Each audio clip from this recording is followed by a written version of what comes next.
Hi, I'm Dan Schmitt. I do a motorcycle racing TV show, Team Chicago Challenge. My email is teamdan45@gmail.com. My website is teamchicago.tv. We're at Manny's Ale House.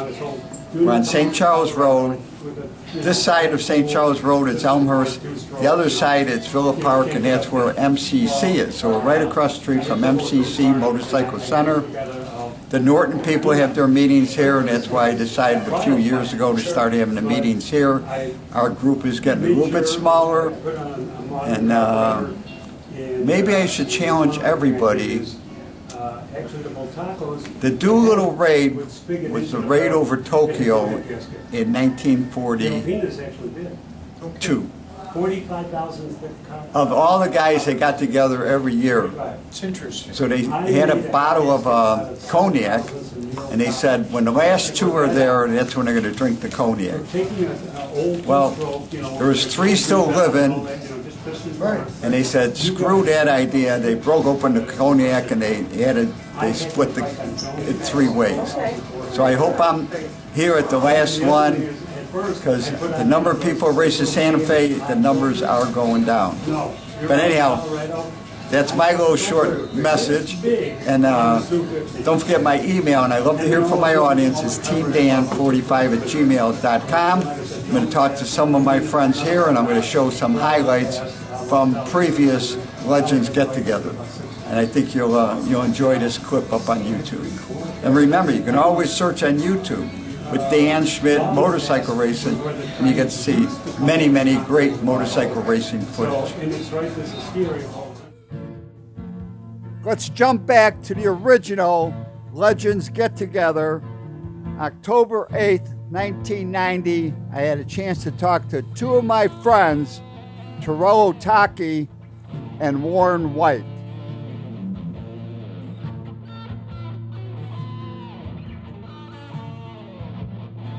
With me now are one former motorcycle dealer and one current motorcycle dealer. This is Warren White from Hanayama River Oaks, who you see at the end of my show is one of the sponsors of my show and one of the organizers of this. So what do you think, Warren? Was this a great turnout? It was a great turnout. It was a success. It was more than we could have hoped for. Everybody that was here today will be back next year, and they're going to tell a couple of people each. We'll have three times the people that we had, and next year it'll be bigger and better. Okay, now Torello used to have a Suzuki shop, Ducati shop, Moto Guzzi, Norton on North Avenue, and before that on Halstead Street. Right. All these new upscale neighborhoods, but you've been gone, you live in Florida. But Torello started the initial Team Chicago. That's right. I didn't think you remembered. Oh yeah, oh yeah. Well, I went out and talked to you and asked if I could use the name when I started racing in Santa Fe. Then you guys with the road racing disbanded, and I took the name, and now I have a registered trademark on it. Oh, that's great. That's great. But okay, now Warren was just telling me, now for some of my audience, if you're ever going down Route 31 north of the tollway, maybe about 4 or 5 miles, and you wonder why is there a piece of highway that goes swinging around on your left if you're heading northbound. That's the old Meadowdale racetrack, which was in Carpentersville. That's correct. And Torello, you still hold the record? I hold the novice record, of course, and on a 250. On a 250 Ducati, and we did that. It was on the third try. The first try we were not quite so fortunate. I think we stopped because of a broken fuel tank. The second year, I think I had an engine problem, and the third year, everything just clicked, and it just. And you won the national. Oh boy, that I won the national! I think it couldn't have been a better party. I mean, it's like all that I ever hoped for is win on a home track. You know. So how good was that track? The track at that time was really pretty good. I remember a lot of the automobile drivers always complained about it, especially on the Monza wall. It was pretty rough, but it just seemed that on a motorcycle, it didn't seem to make a whole lot of difference. So I drove through there years ago, but it's one of them things that why do we keep losing tracks, or why don't we still have a track like that in the Chicago area? I think probably the biggest reasons is that no one has ventured into the possibility of how to make money. In other words, no one's ever put the effort into promotion. Okay, next year, Warren, for sure, we're going to be back and do this again. Yeah, we're going to do it. We're going to do it bigger and better. We may have an outdoor event. We might have a couple of motorcycle events to do it. There's a lot of these guys have been laying back in the woodwork, got away from motorcycling for whatever reason, maybe sold their motorcycle, maybe still do ride a motorcycle, but didn't know the other guys were still riding. And this just opened up, we're going to see a chain reaction here, and it's going to be great next year. And the people that showed up today had a good time, and they're wondering why wasn't so-and-so here, and they'll be here next year. Okay, great. Thanks a lot for inviting me. Thank you, Dan. Torello, nice seeing you again. And Pleasure. this is a guy road racing before I was road racing. That was the late, great Torello Taki and my friend Warren White. In 2008, our guest was Jan Gabriel, who was the announcer at Santa Fe Speedway and the creator of the Superchargers. When I was asked to be here, the first question I asked Bill Will was, will Duke Oligas be here? Duke helped guide me along quite a bit. When I came to Santa Fe in 1968, I must confess to you, I didn't know what a motorcycle race was.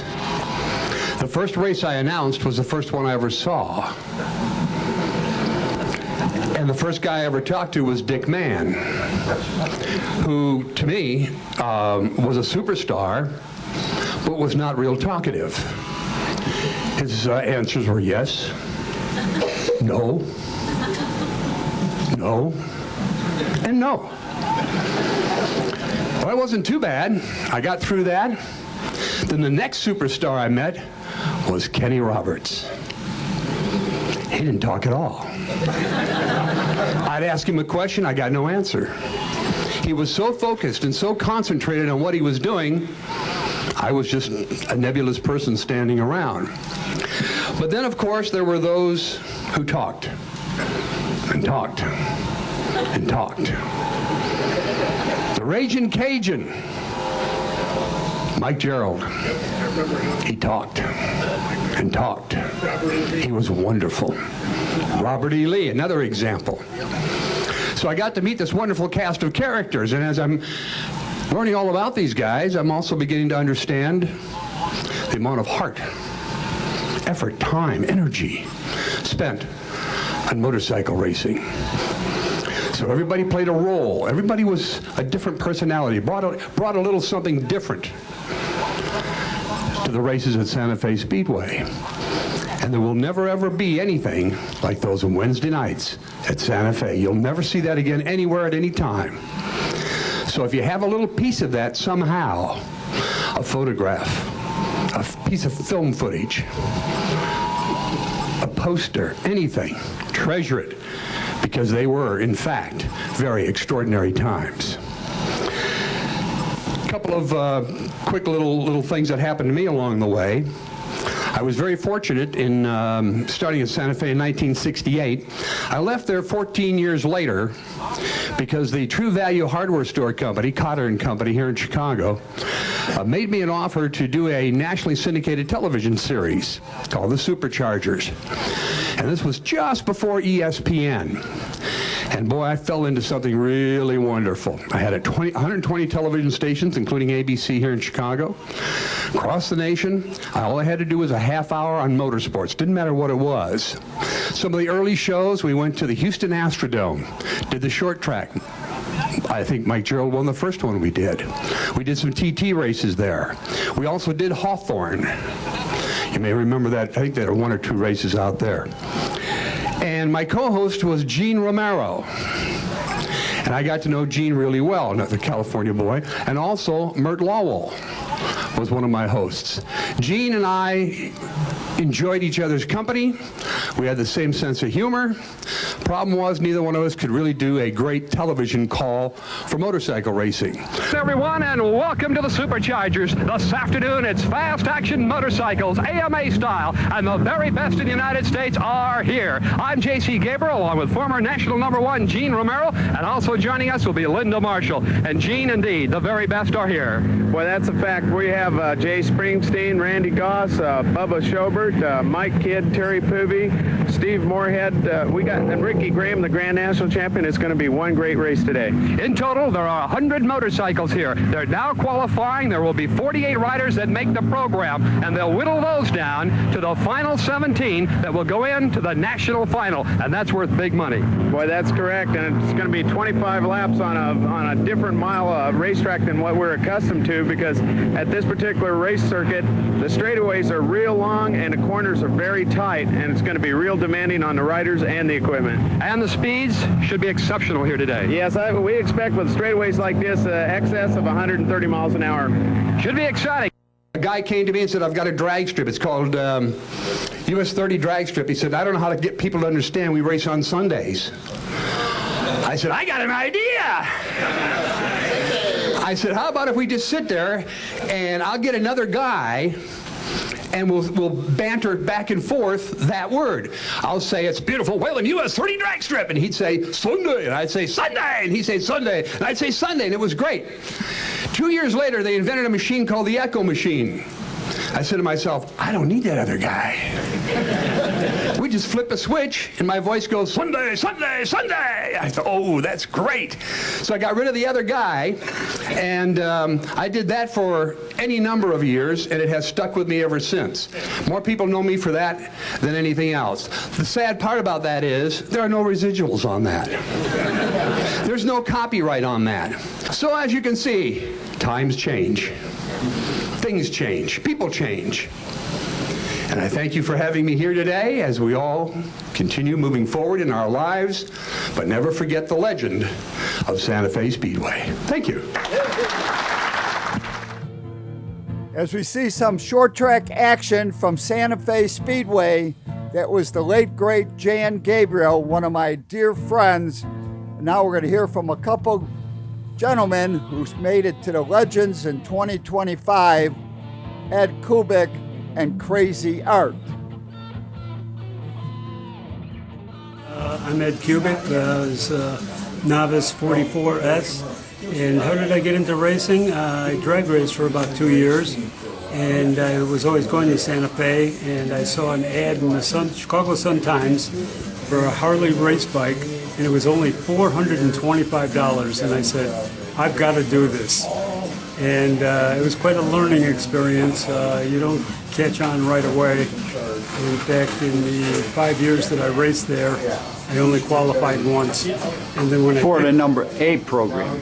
Pardon? For the main. But you would run the B program. Oh yeah, I was running the B program. But Right. I mean, What was the best you ever did in the B program? Did you ever make any of the B finals? No, never did. No, Okay.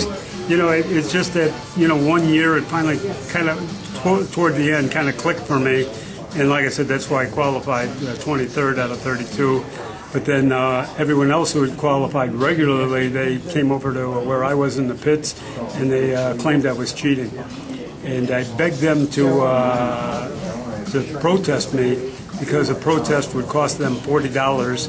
And I couldn't win $40, and a head gasket was only $3.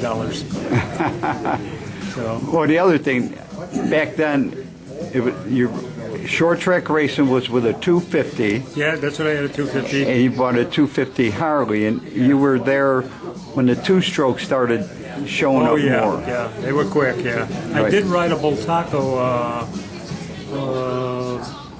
on the 3/8 mile. I can't remember if I ran it on the quarter mile. And then another time I got a chance to ride on a half mile of BSA B25. So I rode 3 different bikes in the 5 years. As far as flat track racing. Here's some memorabilia and some historical date. Motoblat has whatever the member of the year that they dedicate the Motoblat to, and it was dedicated to Bill Wilt. He was the first inductee into the Moto Blot Hall of Fame in 2018, and Bill was there receiving the award. And then they had it in 2019, and they put 3 Norton guys in. And then 2020, they eliminated it because I'm such a Republican. And yes, I'm telling you the truth. And all them liberals that go to Moto Blot, all these dope smokers and whatever, and trans people or whatever, they didn't want a Republican to be in the Hall of Fame. And that's a true statement. But I'm so happy that Bill was the first one. And I mean, Cooch worked to get this thing together, and there was a bunch of people that pushed to get Bill Willett, because Bill Willett, you know, this get together here is also a memory of Bill Willett. Thank you, Art and Chuck Weber. And now I had a chance to interview one of my early sponsors of my racing and the owner of one of the greatest motorcycle shops in all of Chicagoland, Ace Cycle World. This is 2007, and I talked to Basil Proskin. As far as the bike business goes, I started out in 1949, and I started with BSA and Sunbeam. A lot of people don't remember them Sunbeams. They were really nice shaft drives, 500cc, overhead cams. But I had every kind of bike. I had Velo sets and Vincents and aerial square fours. And when you look back at all them beautiful, wonderful bikes from years ago, it's like looking at nostalgia with the old automobiles from the 20s and so forth. It brings back a lot of nice memories. And they had Vincent twins and Vincent singles, and they had all kinds. They had the Panthers, AJS, Matchless, so many different brands, and all of them were good. All of them were good, and I miss them most of all. But now I'm out of the motorcycle business, and I had 38 years of good reports and good luck with them. But thank you for having me. Oh, yeah. Of all the British bikes you sold, of all the British bikes you rode, what was your favorite one? I don't think I had a favorite. I never had a new bike. What I did all these years, I always took a trade-in, a good trade-in, so I had a different motorcycle that I could test and drive around. So I never had my own bike, but I drove different bikes. And I'll tell you, one of my favorite was a one-cylinder Moto Guzzi, the old Falcones. Yeah, I like that very much. I certainly like the Gold Stars. I'm a singles man. I like the singles. Velo sets were nice. Panthers were, all the singles were nice, because I like them poppers, you know, just like tractors. I had farmed for a while, and I had the Johnny Poppers, 2-cylinder John Deeres. I like them, but there's no real favorite bike. How about your Panther Sloper? Remember when you saw 600cc, the 600s, they're a very nice bike. They had the what was the name of that transmission? They had them in a lot of different Berman gearboxes, yeah. They had them in Panthers and AJ Matchless, Ariel, a lot, all the single-cylinder Vincent's had Berman gearbox. It's a box company. It's just for bikes. Very good gearbox.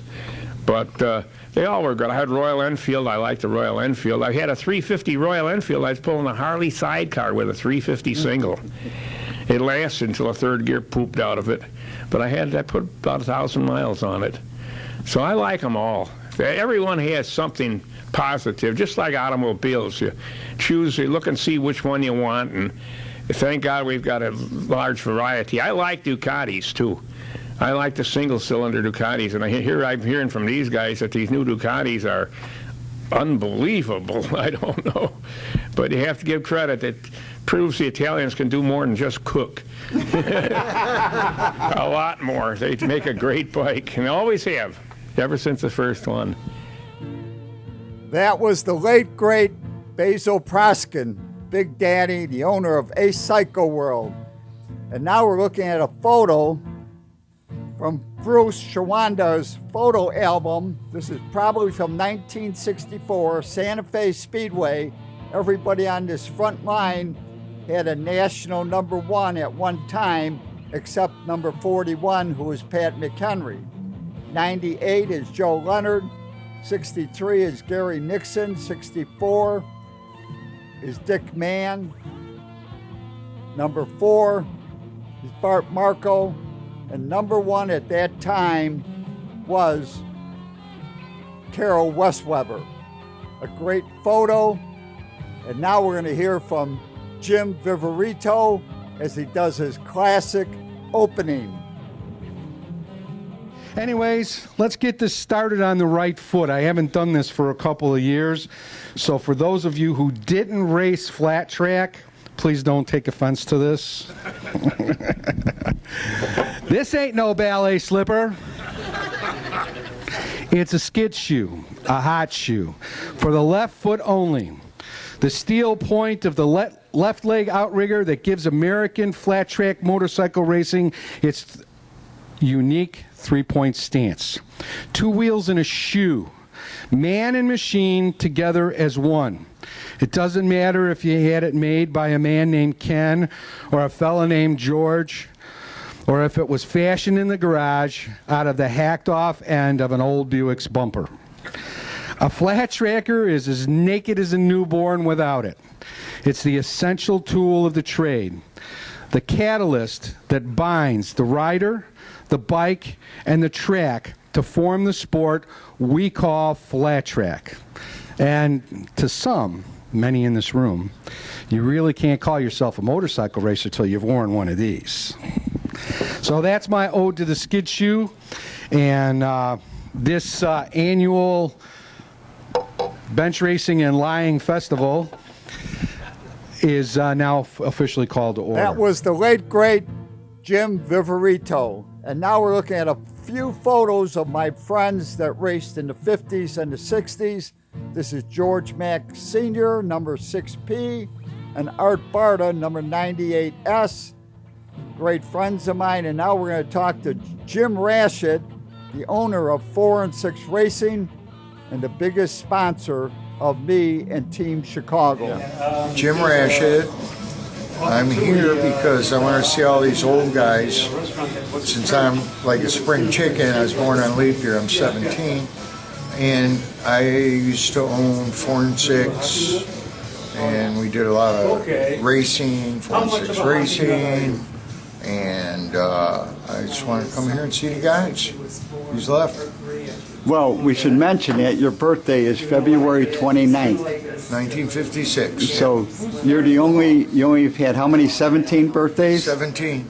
Yeah, we had a big party for his Sweet 16. Yeah, I had to wear Sweet 16 stuff. Yeah, it was embarrassing, a bit embarrassing. Yeah. No doubt about that. Well, Jimmy and I go back to 1970, because that's when well, actually before 1970, but first time I raced a motorcycle was in 1970, and I lived over on Sawyer by Bertaux. Yep.